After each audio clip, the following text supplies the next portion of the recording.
अखन अहाँ सब सुन रहल छी अमचन म्यूजिक के शानदार प्रस्तुति खुशी रिकॉर्डिंग स्टूडियो बलुआहा।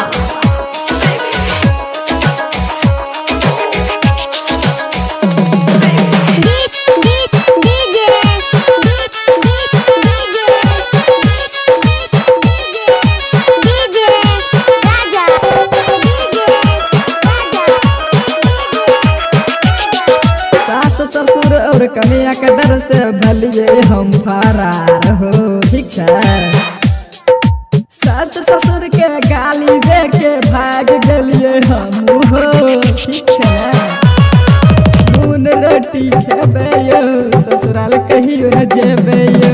ठीक है ना, नून रोटी खेबे यो ससुराल कहियो न जेबे यो।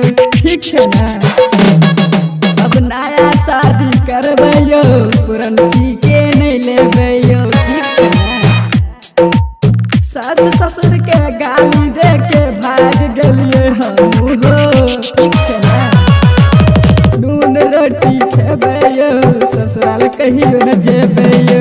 ठीक है ना, नून रोटी खेबे यो ससुराल कहियो न जेबे यो। ठीक है ना,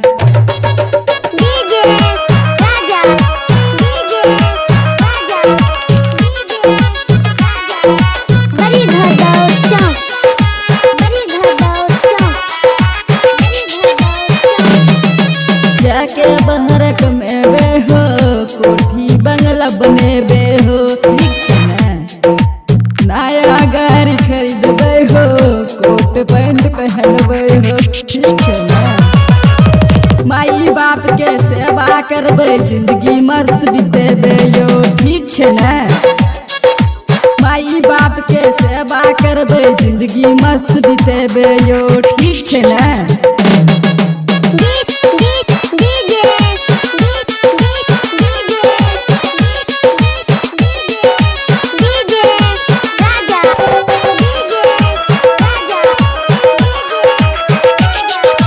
अर्जुन जय कृष्ण कहे छे ऐसन कन्या न लेबे हो। ठीक है,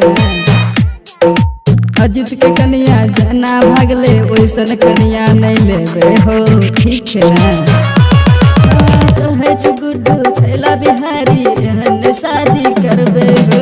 ठीक है ना, माई बाबू के सेवा करबे तुम्हारे जिंदगी बीतेबे हो। ठीक है ना, ओ भाई अब तो हम जाइए गाना के शेयर करला नहीं भूलबे यो भाई। रिकॉर्डिंग बाय गुड्डू छैला बिहारी।